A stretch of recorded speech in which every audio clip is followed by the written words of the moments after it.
What is going on, everyone? It's LFC Transfer Room here, and last night was a big night in terms of news. A lot of people, i.e., every single probably high ranked in the know, connected to that we know in the LFC Transfer Room, have said that Liverpool have backed away from the Jude Bellingham deal at the current price. And that is always the caveat in what everyone's saying at this moment in time. So we're going to have a bit of a talk about this. We're going to talk about some of the other midfielders that we've been linked to, because obviously we've got 3 going out by the looks of things. So we probably need 3 coming in. I'm joined by Kev, Richie, and JK. Some of you might not have seen JK for a while. It's been a while, JK. How are you doing, mate? It has, mate. Yeah, it's been ages. I wish I could come back with a happier headline, but it is what it is. So I'm here today to rant for about however long this lasts.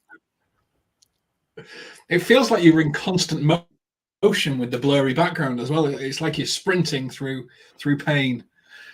It's because I've just sprinted from upstairs having me tea, and I didn't have time to sort behind me out. So I was like, "Hi, you can just have one of them crime watch audio visuals." Well, unlike Richie, who sets the door up with the flag behind it. How are you doing, Richie? It's been a while as well. I know, yeah. It has been a very long time since I've been on, and the setup took me about half hour, so I'm glad I made the effort since. But yeah, I'm very well, thank you. Obviously, apart from the doom and gloom of the Bellingham news. Yeah, I mean, you think it takes you half an hour? Kev's got to put all that makeup on. I mean, you don't want to see him without it on, do you, Kev? And the kidney blow starts straight away from James. I quite like it, mate. I'm surprised it took you to 1 minute 53 to get them in, to be honest. No, me with that wake up, it's one thing you don't want to wake up to or go on a stream with. So, well, we're going to start. We'll go through some of the other midfielders that we've been linked to, but we may as well start with the big news in terms of the Bellingham news and what's been reported. My take on it is, it seems a very Liverpool move of, okay, we've got an agreement with this player, go to the club, they go, right, we want 150 million, and they've just gone, no, tell all the in the knows that suddenly there's some information coming out that we're not doing it. Did it with Alisson, did it with Van Dijk, did it with Naby Keita, and then it all happened. Jay, am I giving you any hope, or do you actually think this is doomsday? The worst part about it is, mate, like, I'm lying to myself. So, like, I'm trying to convince myself he's still coming. I know in the past we've done what you've just said with Keita, Alisson, Nunes. It's not happening. This just feels a lot more concrete to me that it's definitely not happening. I keep lying to myself because the wording you're saying there, Joyce and Pierce, they have all said similar things at this price, this package at this moment. It's not all like definitive, but I don't know, maybe we've known the price for a long time, and if FSG didn't know it, I don't know how, because everyone who watches football knew what the price was. So I'm a bit confused by it all, if I'm honest, mate. I don't see how you can go from being the favourites, putting in all the legwork. You must have been having discussions with Dortmund about the price for quite some time, to then come out and go, oh, do you know what? Can't afford them. So, no, I'm trying to lie to myself and say, yeah, we're hoping that Jude will just say, look, I want Liverpool, no one else, and then we get him cheaper. But all the cards are in Dortmund's hand. They don't need to reduce the price because he wants to go. So, no, I unfortunately do think that it's done, mate. I don't think he's coming Liverpool. What about you, Richie? Are you on the hope? Do you think this is a political move? Because we don't know what the price is. We don't know what we've turned away from. How do you go from making an offer an hour, having a conversation in an hour, and then suddenly all being in the media that you're not interested? It just doesn't make sense to me. No, I would imagine. I've seen some reports today from some journalists that bid was made, like, it could have been weeks ago or days ago, and Dortmund have since rejected it, and then Liverpool have said, well, we're walking away. Apparently, the figure going around was 84 million, wasn't it? Now, what on earth Liverpool were doing bidding 84 million for Jude Bellingham when in the summer he was rumoured to be anywhere between 100 to 120 million euros? I don't understand really what they're playing at. I also read that because of a good World Cup, his price has gone up. Again, what did you think was going to happen? Do you think Jude Bellingham was not going to have a good World Cup? Like the lad is a supreme talent. So there's got to be lots and lots of questions asked. Now, I know that Liverpool have had an atrocious season by their standards. So the rebuild perhaps is bigger than a silver bullet of Jude Bellingham will fix everything. And we've said that as well. Like, Bellingham doesn't come in and fix Liverpool's problems. However, we have missed out. And I think this is why the frustration is we have missed out this season because we've waited for the right player. We waited for Tchouaméni, who chose Madrid. So we've waited. We've waited for Bellingham for what seems like an eternity, certainly 2 or 3 years. And now the price is out there and Liverpool can't afford it. I'm not being funny, but Liverpool don't spend a lot of money. Surely they would have saved money in the summer, by keeping the Tchouaméni money, because there was apparently money for Tchouaméni and Nunez. I know that we got Gakpo because he was available. And again, he can't tell me that Gakpo, that 36 million, 40 million, yeah, that's taken a chunk out of Bellingham's summer transfer. I don't know. It doesn't make sense. You're absolutely spot on, James, because Liverpool knew the price, surely. They knew the price, but I think they perhaps didn't know how big a rebuild, that midfield actually needed, which, again, you can point fingers at Klopp there. You can point fingers at everyone involved at the club because the fans saw it. How on earth professional people in football can't see that happening, I'm not really too sure. Is it as simple, Kev, as 84 million and a pound? Let's see if they go for that. To quote John Henry, what Dorman would say is, "What are they smoking over there?" Now, I'll be honest. There's nothing I can't disagree with what's already been said, and I think it's already been summed up. But then logic comes into my head as well, as we've never spent the kind of money that's needed to buy Bellingham. So why did we expect the tightest ever US owners that you could possibly find, and where we've got them, and they're not willing to spend anywhere near that amount is ridiculous. This goes a lot deeper, and this is very critical if Liverpool can't get in a Bellingham, who we've been after for the last 2 years. What's happened in that 2-year period? We've waited and waited. We've done what we've done with Virgil van Dijk to a certain extent. We only buy in with the player that I want, and within 49 minutes of it being announced, we then walk away from it. It smacks as to what's going wrong at the club at the minute. There's a lot of things going on at the club. We've got no sporting director. The sporting director's going at the end of this season. There's the analyst team are leaving. Have we got a doctor? It's ridiculous of what's going on. It's like FSG have done with the takeover. We're willing to sell, and then last minute, oh no, we're going for a small investment. What's going on in their heads that makes them think that not bringing in a quality player, a one in a lifetime generational player in Bellingham, is not going to bring in any kind of money? I'm not an accountant, but I guarantee that commercially, I don't see any child or anyone who's buying a Liverpool kit next season wouldn't be getting Bellingham on the back of a shirt. I don't see anyone in Asia not buying a Bellingham shirt. You've got so much commercial markets just off bringing them in. Would bring in basically half of the money possibly that you're going to be spending out on them. It baffles me. That's why I literally can't get my head around it, to be honest. That within 49 minutes, it's then blocked straight away. It's mad. You make a really good point, Kevin, and I've mentioned this on previous streams as well, because I've done some maths on this. You've got Firmino, Naby Keita, James Milner, Oxlade-Chamberlain, Adrian. You've got a lot of wages coming off. Now, the way that you take transfer fees is you spread it over the duration, and then you obviously got his wages on top. You've got approximately £350 million available in a slot of a 5-year period if you remove those wages.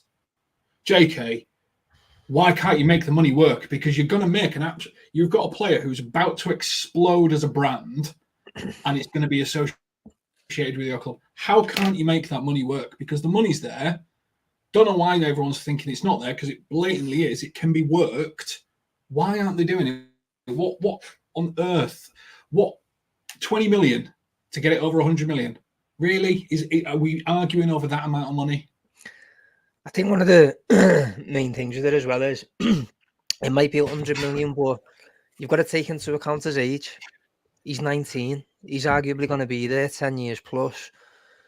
If you don't get it right this season in terms of signings, if it's not going to be Bellingham, you could end up spending more anyway because you're trying to keep on fixing what you can't fix. The players that we're getting rumoured to be going for instead of Bellingham, like, it only makes it worse. I don't mind signing Mason Mount. I don't dislike him, but he can't be the marquee signing. You can't go from Jude Bellingham to Mason Mount. It's like going from Margaret Robbie to Melissa McCarthy. You just wouldn't do it. It just wouldn't happen. So I don't know what it is with the money, mate. They've never, ever wanted to spend big. And the thing that annoys me the most about it is it's almost nailed on. We're not going to get Champions League. And he's still happy to come. And we're still not doing it.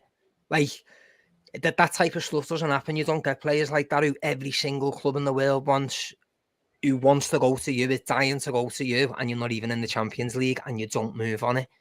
I just find the whole thing's weird to me, mate. None of it makes sense. Even Pierce's comments yesterday, he said the reason Liverpool have pulled out is they don't want it to drag on into the summer, whether he wants to move or not. Well, he's meant to have made his decision. So you're fully aware whether he wants to move or not. So I honestly don't know, mate. It's just messing with my head, the whole thing. Well, Pierce is seemingly a lot less connected to the club than he used to be. I mean, we've seen that in the last few transfer dealings. For me, it's when you've got Fabrizio Romano, I can't remember his name, the Norwegian guy who I can't say his name. Yeah. Saying it, that's where it gets interesting. But Richie, we have spent money in the past. This isn't. This isn't a FSG. Have never spent money. And I get they funded it in a different way. They had Van Dijk, world record for a central back. They had Alisson, world record for a goalkeeper for about 2 weeks. Probably still should be the world record based on what Kepa's done. So they have spent money, but what they did is they got a lot of money and they spent a lot of money. At this moment in time, they've potentially got a lot of money in wages and they've just got to rework it in a different way. Why aren't they doing it? Because I don't think the American owners are particularly bothered about investing any of their money into the football club anymore. I think they've made their money. They bought it. They're phenomenal businessmen. Whatever you say about it, they bought the club at a cut price deal of like 300 million, I think it was. It's now estimated at 4 billion. So fair play to that. And you would expect really for that investment to see some sort of return, but they base themselves on this self-sustaining model that football clubs should be self-sustaining. They pinned all of their hopes on the Super League that would have made football clubs essentially at the top be monopolised and make all clubs self-sustained as well. And there'd be lots of money coming in. And when that all collapsed, obviously an issue of apology was made by John Henry. I think you might have to do a couple more of those as it seems, but that's why, because they're looking at a franchise, aren't they, in America for an American football team or an NBA team? Sorry, an NBA team. Las Vegas. Yeah, that's it. And I think that's where they're looking for. Now, again, very half-heartedly put the club up for sale. There was never any intent to actually sell the club. I really don't believe it, especially when they were touted to want £4 billion. You look at what Newcastle have done. You look at, the likes where you can get an actual good bargain.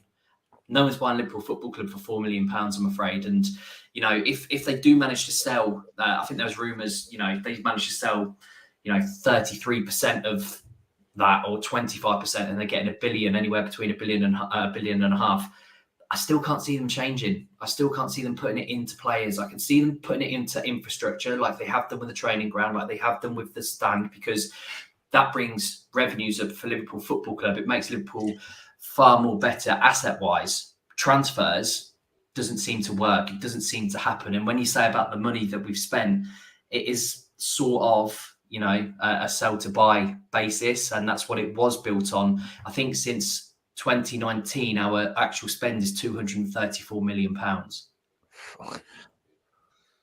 And I'll stick with you on Richie. Stick with you on this, Richie, because you made an interesting point. £1 million not going to get invested in the club. even if a percentage is sold for £1 billion, that is £1 billion going to FSG and their investors who are part of that financial group. That is not £1 billion getting given to Liverpool Football Club to be spent by Liverpool Football Club. That is money that is given to the investment group to be reinvested in other things by that investment group. It has nothing to do with Liverpool investment money to do anything or anything like that, because they could finance things in many different ways. So you make a really interesting point, but everyone thinks partial ownership could have a cash injection. It's just not going to work, is it, Richie? No, we saw, everyone said with the Redbird injection, you know, a couple of years ago when they bought a percentage share, that was into FSG, Fenway Sports Group. So they own not just Liverpool Football Club, they obviously own their basketball, the Boston Red Sox, and they own the NASCAR as well, and the hockey team that they have. So they own everything. It's not just Liverpool Football Club. So you're right, that £1 billion goes into the pockets to FSG to spend however they want. And I think they've shown now over time they're not particularly willing to spend money on transfers, because for them, you know, it's not a solid and sound investment. A transfer, we've seen it with Chelsea, transfers can go drastically wrong. And if you go and spend £130 million on Jude Bellingham, who breaks his leg in the first game, FSG don't see that as that happens. They see that as we've wasted money, you know, because they are businessmen. Now, then we're football fans. You know, we see the benefits of bringing in Jude Bellingham. I think they perhaps see the benefits of, actually, we could bring in 3 or 4 players instead of Bellingham and perhaps make money on these players as well, because, you know, that they have done that in the past. That's why we do tend to buy youngsters, Thiago aside, to have that resale value as well. And now Bellingham would have a big resale value, but would it be as big as, let's say, I don't know, just spitballing a Mason Mount, a Conor Gallagher, Nicolo Barella? I've got a list for you in a bit. Yeah, I'm sure it's exhaustive, but so they're looking at it as an investment, aren't they? And I think that's why they don't go out and splash the cash, and that's why the purse strings are tightened when it comes to transfers. Helion makes a really good point, Kev, here in the chat, which is selling a club involved in the Champions League and a club not involved in the Champions League is 2 very different things. Now, we know with the new Champions League format, Liverpool will probably get in the Champions League next year, even if they don't qualify because of legacy rules. But it has an immediate impact on value, revenue, and income, doesn't it? It will do. It'll be a real-time effect on the actual market itself, a bit like the stock exchange in a sense. You know what I mean? If the club aren't doing well, then you'll see a fall of how much that club is worth. I'm not an accountant, but I'd expect that it would be. And I quite rightly agree with what Richie said to everything. I think it's hard. I think it's also, I don't know whether Richie would come in on this. It's also hard for them to put money or investments in Liverpool because it's not sustainable, because they don't do it with Penguin, they don't do it with the Penguins, they don't do it with the Red Sox. So it affects their actual business model to a degree in investing in one part. Then they'd have to invest in every other part to equal it out. Otherwise, it doesn't work at all. It's a sad set of affairs that we see ourselves in at the minute. Yeah, I think there was a big investment in, and they do it occasionally, don't they? I think the Red Sox got like a £350 million. Yeah, that was in January, wasn't it? Which is what Bellingham potentially is for Liverpool. This could be the brand that we grow through, but seemingly at the prices, and they've got models and they've got structures, they don't think it's worth it, Jay. They don't think that it's worth spending that kind of money. Why spend 120 million on Bellingham when Mason Mount's free? Yeah, Mount's got a year left on his deal, hasn't he? So he's not free. Yeah, I thought it was free. I thought it was No. I'll take Mason Mount on a free. That's fine. But this is why I'm fuming over it. We're talking 50, 70 million for Mason Mount, who, even when he's fit, isn't Chelsea's best player. Chelsea is struggling more than we are, and we're struggling badly. Add Conor Gallagher to that, who can't even get in the first team. I'm not saying that's obviously who we're signing, but you can't go from Bellingham to them too. And what the 2 lads have said is true. there's not really a big risk with Bellingham anyway, because let's say Liverpool do fail to end up back where we were at the top or in Champions Leagues and competing. Bellingham's going to leave anyway. He's not going to want to stay at Liverpool if we're 5th every season and 6th. Are you telling me you're not going to recoup that money on Bellingham if you sell him? If he's worth 150 now, what's he going to be worth when he's 24, 23, when he's starting to enter his prime? And like Kev said, everyone's going to buy his shirt. Everyone. All anyone talks about is 8 Bellingham. Everyone. So there's no way they won't make that money back. The thing that worries me is they've said that Klopp was happy to go for 3 players rather than 1, and he didn't think the rebuild would be as bad as it is. At first, I thought, well, if Fabinho gets back to his normal self next season, you wouldn't worry about him. He'd be in your team. I'm wondering, is he seeing things in training now as well where he thinks, do you know what, I can't just sign Bellingham because if I do, we're still going to be knackered. You can't rely on Thiago's fitness. If Fabinho has a season like he has this season, he's not good enough for us to be competing where we want to be competing. So I'm wondering if Klopp's seen something that obviously we don't know in training and thinks, you know what, yeah, I need 3 or 4 players rather than 1 player to turn this around. But don't get me wrong, none of us thought Bellingham could fix everything. But the fact that he's now waited 2 years for this player and is happy now to just give up on it, it makes you wonder if there's something else going on behind the scenes that we don't know about. That's what concerns me a bit.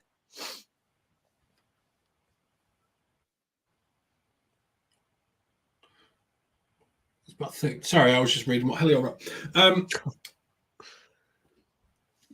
Barella, Mount, Conor Gallagher, Matheus Nunes, Alexis McAllister, Caicedo, and Tchouaméni has again been linked because Real Madrid seemingly don't know whether he's going to fit in. If you've got to take 120 million and you've got to pick 3 players, who are you getting, Richie? I mean, can you get 3 players from 120? This is the issue. Like, you know, can you get 3 of those for 120? I genuinely don't think you can. Matheus Nunes apparently is 50 million. Barella's 50 million. Mount's 50 million. Well, there you go. It's done. Caicedo, I think, was it the Brighton manager who said 70 million will buy his left leg?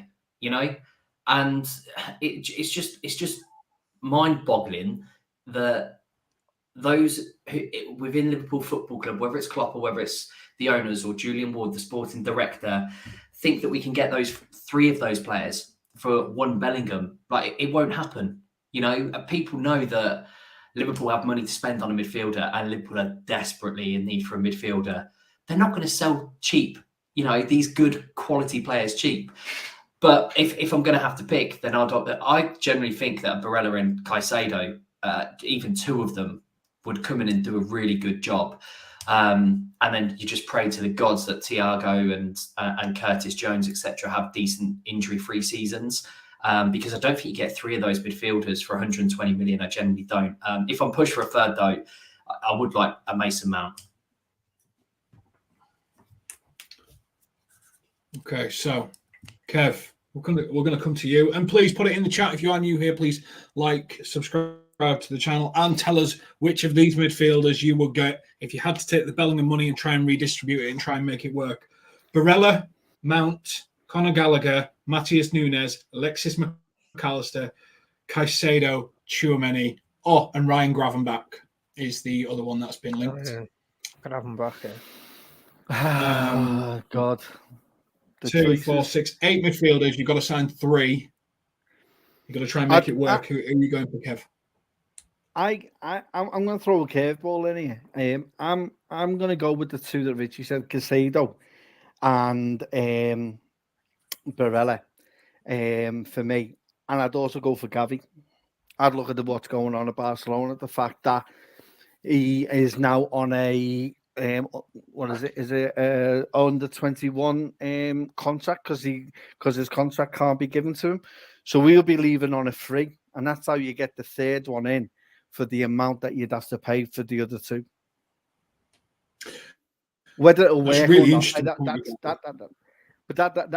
that's That's how clever we're going to have to try and be. And this is very much a significant summer for FSG, because for the first time under their ownership, they're going to be under a lot more scrutiny than what they've ever have been. I know we've heard FSG out a lot of the time over social media the last couple of seasons from a few, but this will get to this will be the biggest ever mistake if they get this wrong in summer. This is having to pinpoint it and get it right accurately and get it right pinpoint, because otherwise, if it's not, this is on the owners, and there will be people marching and etc. because of it. And Kev's right, because there's already flipping planes, going over the stadium saying FSG out, etc. And that was before the Bellingham transfer and saga. So heaven knows what's going to happen, the next time we're at Anfield, and how many planes fly over there, or whatever's written across the Mersey on the boats going past, because Kev's bang on. They need to get it spot on this summer, and if they don't, I think fans will be out in their droves, because they have been extremely patient, with FSG. The majority have been extremely patient with them, and they have got quite a few things wrong. And and Kev, I'll stick with you on it. It's really easy to see when you get a good feeling, when the fans have a good feeling, when the players have a good feeling, when it all comes together, it does great things. Look at what's happened to Brighton. Look at what's happening at Arsenal. Look at what's happening at Newcastle. When everyone's on the same page, great things happen. When people are not on the same page, things fall apart. Look at West Ham. Look at Manchester United for years. Despite how much money they tried to spend to get themselves out of it. When things don't come together, it doesn't work, does it? It doesn't. But this is about everything being aligned at a club. And this is where structurally you have to have it from the top down to the bottom. They may not necessarily have got everything right. They have had problems, but they've been overlooked because we've won stuff. We've brought the right manager in. We've got it right under Michael Edwards eventually. But it looks as though what's happened with FSG is that everything this season has bounced off a meteorite, and everything's just swinging all over the place around the club. You've got a team that's in turmoil. You've got a team that's lacking any kind of confidence, of a manager that's hoarding players because he doesn't want to let them go. We're losing money financially because we're letting players go on a free, the likes of which Naby Keita will be going for free at the end of this season for 50 million gone, blown straight away. That's down to FSG getting it wrong. We've sat back on the Michael Edwards with our feet up, getting lured all over the place how well Liverpool's run, when realistically the last 3 years we've been nothing but an absolute fraud and hardly anywhere near the makeup of what has got us to where we were. We've had 6 quality years based on an alignment of people being in the right place at the right time. We are now in a place now where we're far away from that, and we are falling further away from grace. It's getting to a point now that if this doesn't work out, and this is what I mean about Bellingham, if you're not getting Bellingham, this strikes tremors around the Premier League and around the world that Liverpool haven't got the money. And I don't see us, if that's the case, I see us falling. I don't see us getting back to where we were. It's difficult for us to get back when you've got the teams like Newcastle, Man United, Man City, Man United. You got Man United, prime example. Have got American owners. Yeah, they don't like them, but they still put the money in the back pocket and put investments in. We don't get none of that. And alignment, we haven't had that for the last 2 years, and a lot of people have jumped onto it. And a lot will more jump onto it, and more so now if this doesn't work correctly as it should do. But it's significant. It's a huge statement that we're putting out to the world that Liverpool can't afford. We're skint, but we're rich. How does that work? Yeah, third most shirt sales in world football behind Bayern and Real Madrid. Yeah, I think it was. Bayern at number 1, oddly. Yeah. Top 3 for revenue in the whole world. Barella, Gravenbach, Mount, Gallagher, Nunes, McAllister, Caicedo, Tchouameni. Well, I love Barella. I've been talking about Barella for years. I love Barella. I've never heard you mention Barella. I know, yeah. I love Barella, and To be honest, though, what Richie said is spot on. There is not a chance on earth you're getting 3 of them players for 120 million. Barella's going to cost, it said 50 in the papers the other day. There's not a chance. He's going to cost between 60 to 80. Brighton have already turned down 70 for Caicedo off Arsenal in the winter transfer window. So already, you want 20's gone. Declan Rice, I've seen through about loads. He's going to cost the same as Bellingham. He's going to cost the same as Bellingham, isn't it? Like, so it makes no sense to me. It's like another PR spin today. They threw a few names at us that people like to say, oh, let's gauge what they like. Kev coming up with the Gavi one. You should go for Sporting Director, lads, because whoever's doing stuff now hasn't got a jar of glue. And I love that idea of Gavi. Realistically, mate, if I have to pick 3 of them, it's Caicedo, Barella, and probably McAllister. If we only got Barella and Caicedo, I'd be happy, to be honest. I would. I think they're both quality players, and that probably would be enough in midfield to mount a challenge again. But it'd have to be both, mate. It couldn't be, again, it can't be one silver bullet like Bellingham. Barella's a world-class player, and I've said to the lads in the chat many a time, if you get him and Bellingham, I honestly think you dominate. I think you dominate England, and I think you dominate Europe as well. That's how highly I rate Barella. But 120 million for the names you've mentioned, there isn't a chance on earth. There's talk that Chelsea won 50 to 70 for Mount. He's got 1 year left on his deal. He isn't their best player anyway. He's not worth 50 million if he had 4 years on his deal, in my opinion. So Mount looks like the one that... Barella's available for 50 million. So who would you rather have, Mason Mount or Barella? Well, Barella, it'd be stupid not to, but then it's the English quota. And then the other thing I worry about is, if Barella is available for 50 million, are you telling me that other clubs aren't going to go for him that aren't in the Champions League? So that's why I think you just go for Bellingham. He wants us. The fans want him.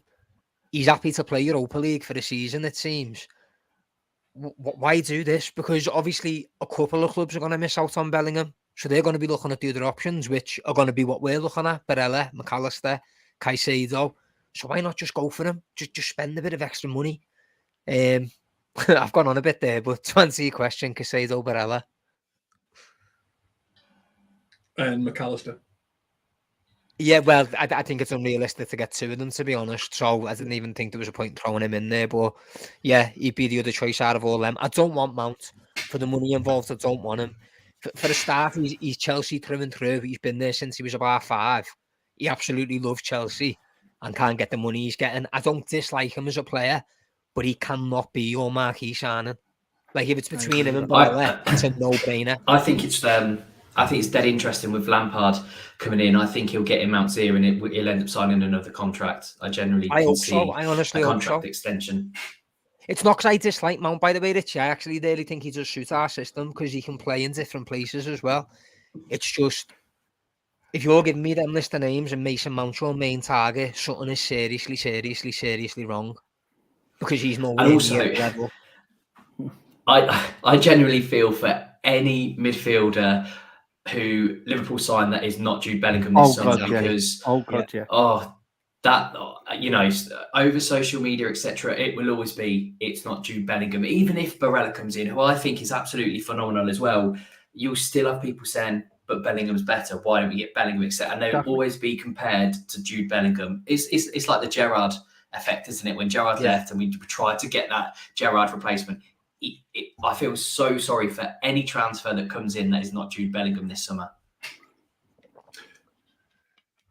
One thing which, obviously, because we've not been on since the Arsenal match, one thing that obviously we started to see in that, Richie, was Trent being moved into like a double 6 position, I think they referred to it, which was just like a deeper Henderson role on the right-hand side. First half didn't really work. Second half, when he started to get back into his Trent-like position of on the right-hand side of the box, which is where he's not really been this year, caused absolute chaos. Are we potentially going, well, one of these 3 midfielders might very well be Trent, and we need to buy a right-back? Would that be a cheaper and more frugal way of doing it?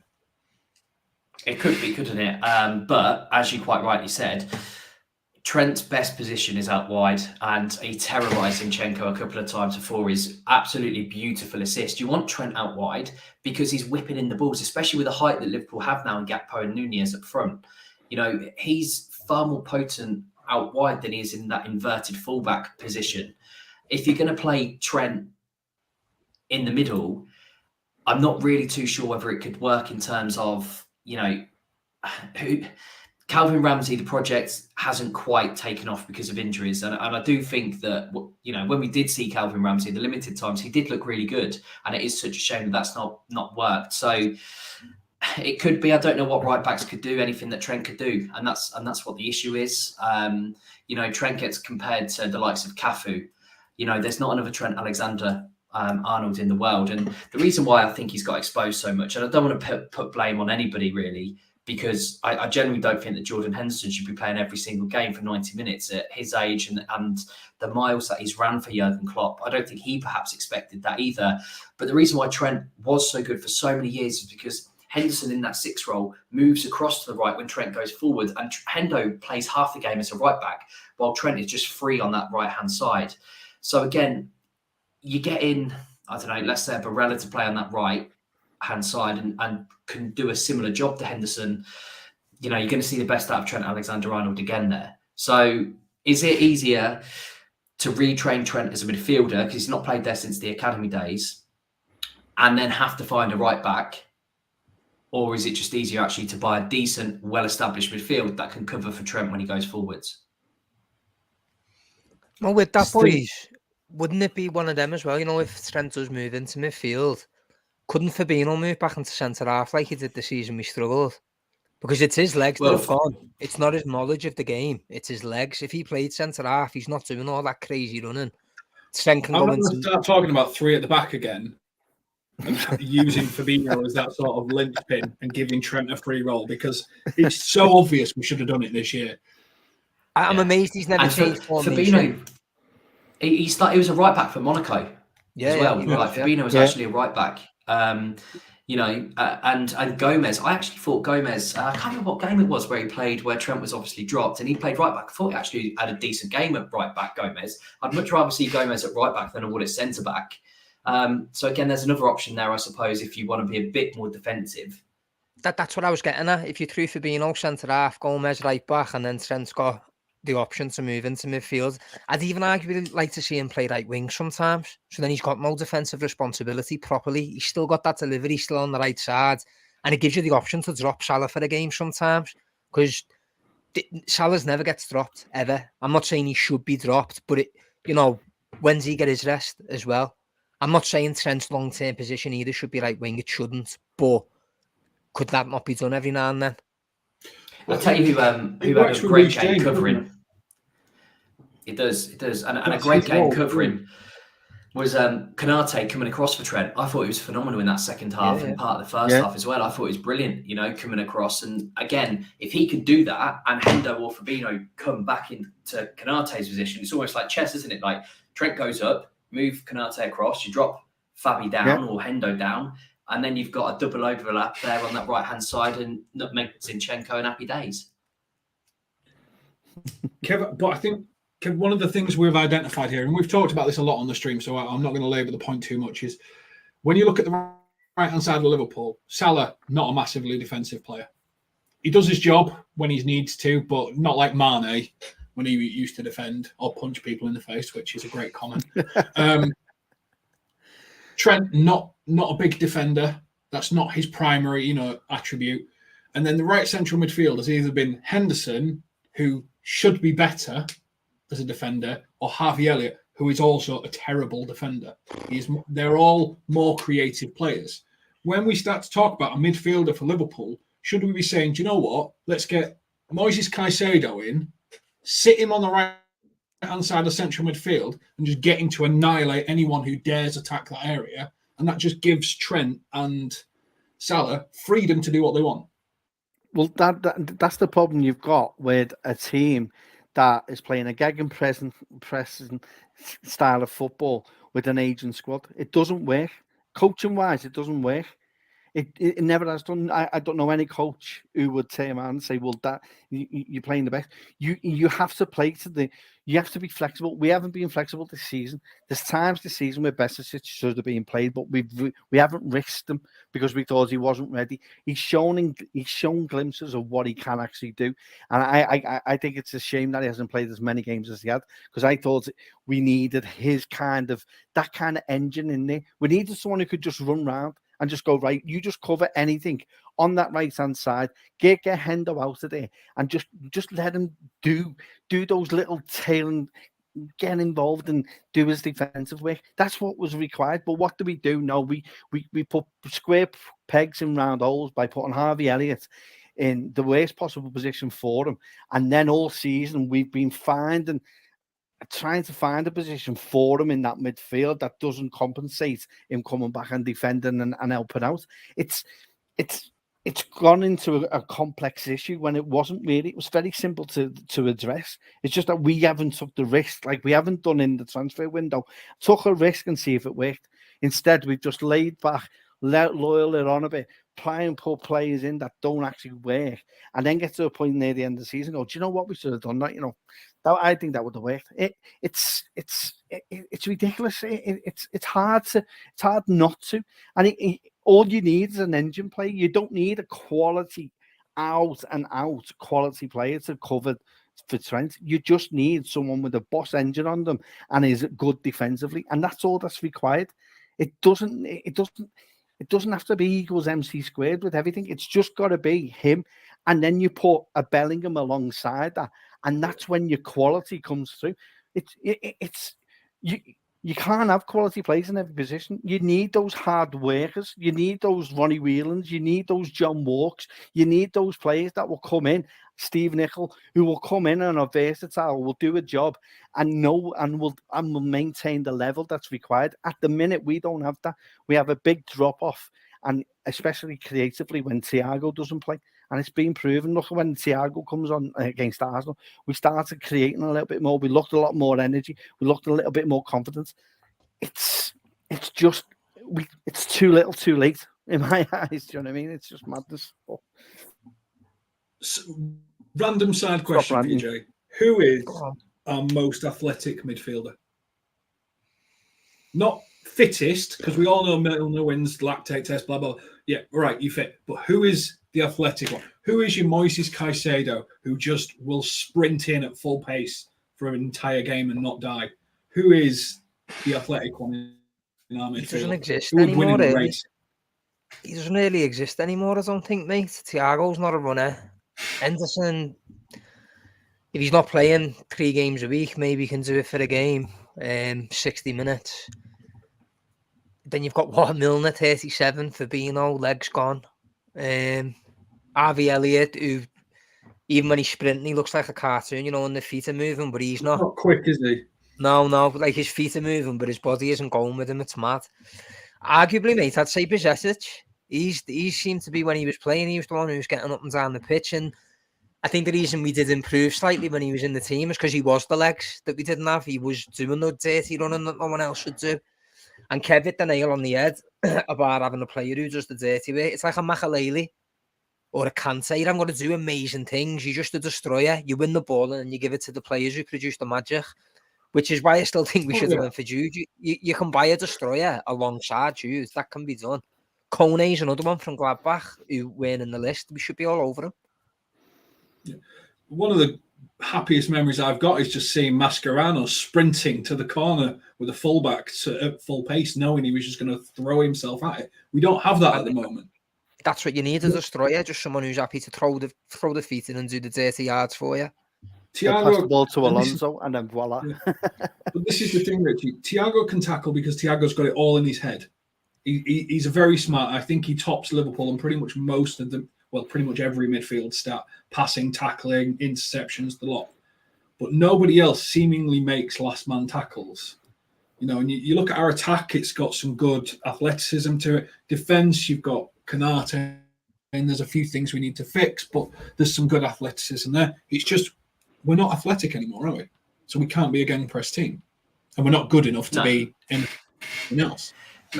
No. And it's, what happens with gegenpressing teams, and Klopp found the same thing happen at Dortmund, which is why it's so frustrating, Exactly.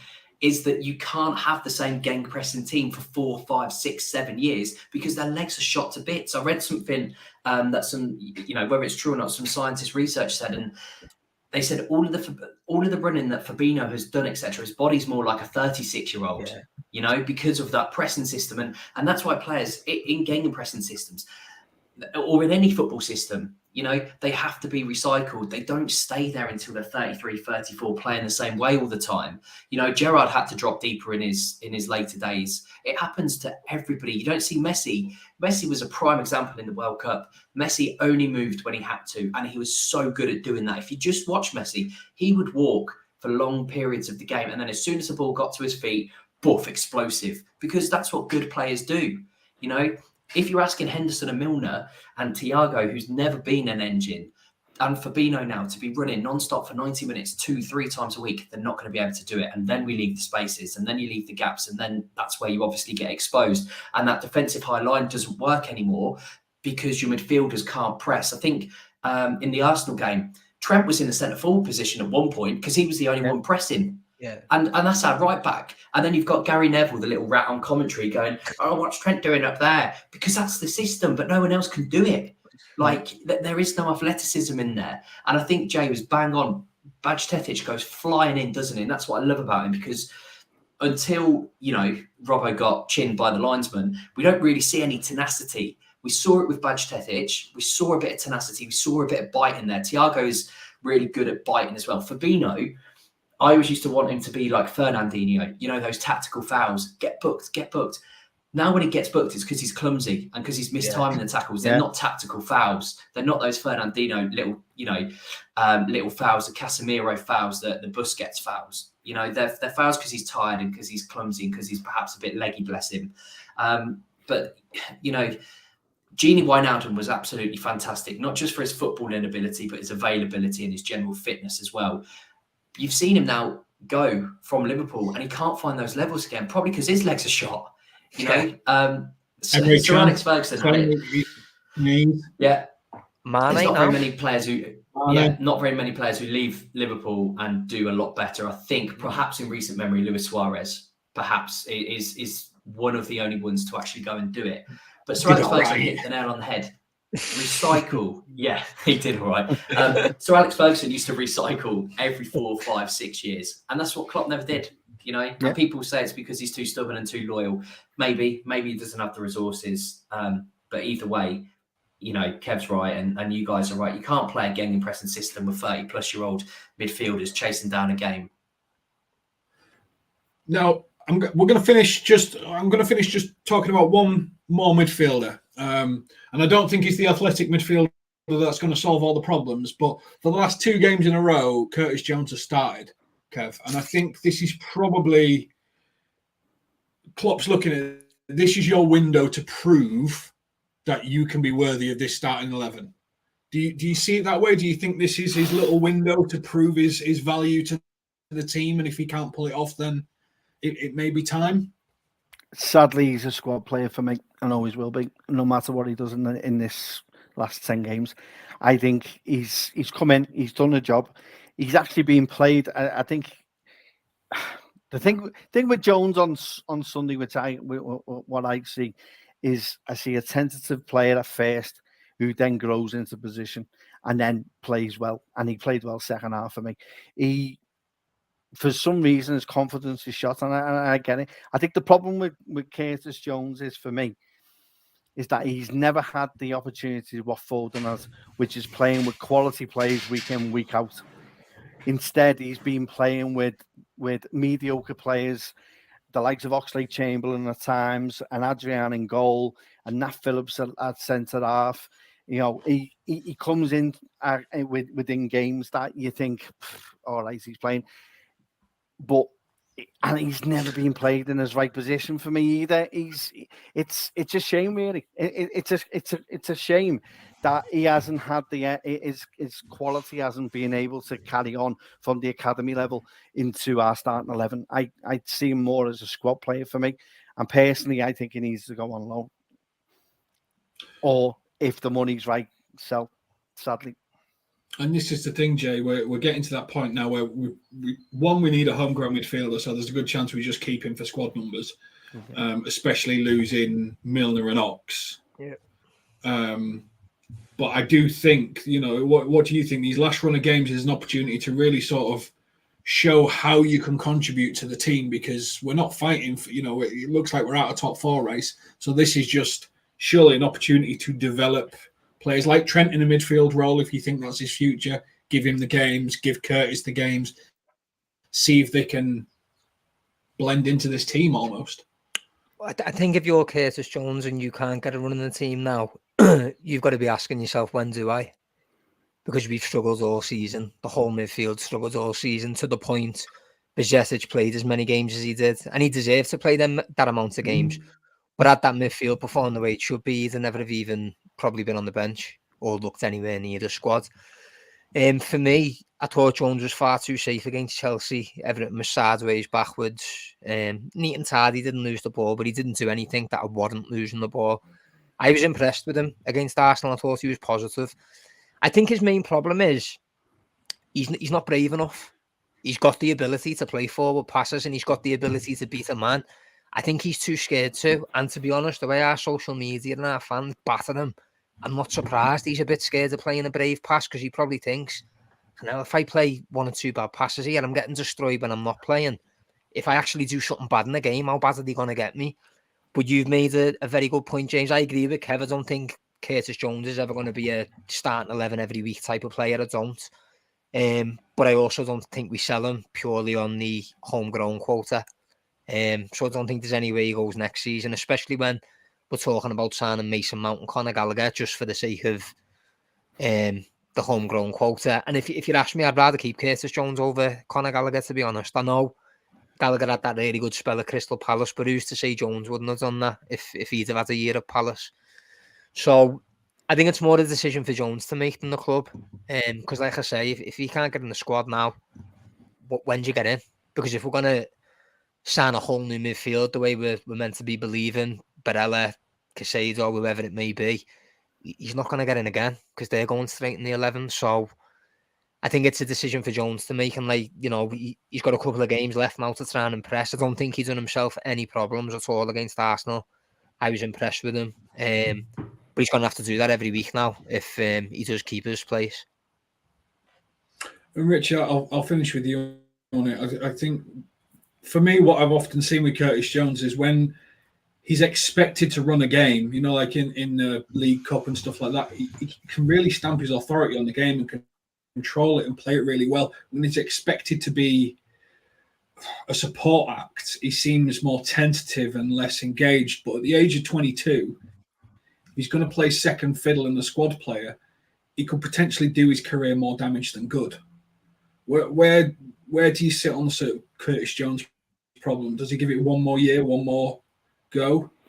Or does he start to think about a loan? Where he's 22 now, so you've really got to start to think about your game time if you want to be a top level player.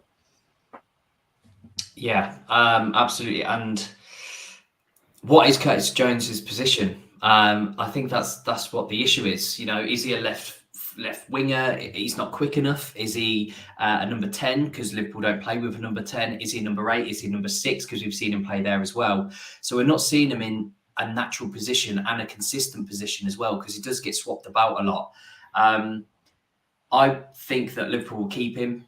He signed a new deal, I think last season, wasn't it? I think he signed an extension. So obviously that Liverpool will keep him for the homegrown quota, and he's a good squad option. I think he's done well. He's when he's come in over the past 2 games. For his development, though, his actual personal development, I think he needs to go somewhere to get consistent game time and figure out what he is, and how he plays and how he can fit actually into a football team that allows him to play his style and his system. So it is a conundrum, as you've said, because again, if you're not getting into this Liverpool midfield, I know he has done for the past 2 games, but he was missing quite a lot before that.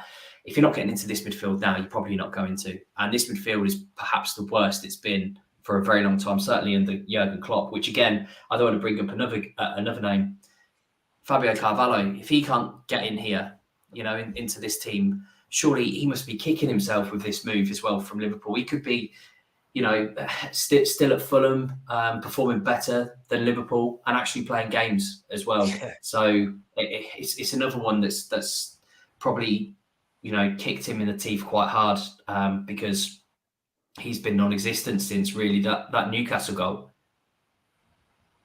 That coincided with him falling out to the Portuguese team, wasn't it? So do you think with the Portuguese coaches that we've got, do you think that has had an effect on him in certain ways? Or because there's got to be something there, hasn't there, Richie, as to what's gone on since that game that we haven't seen anything of him? It baffles me, to be honest, but...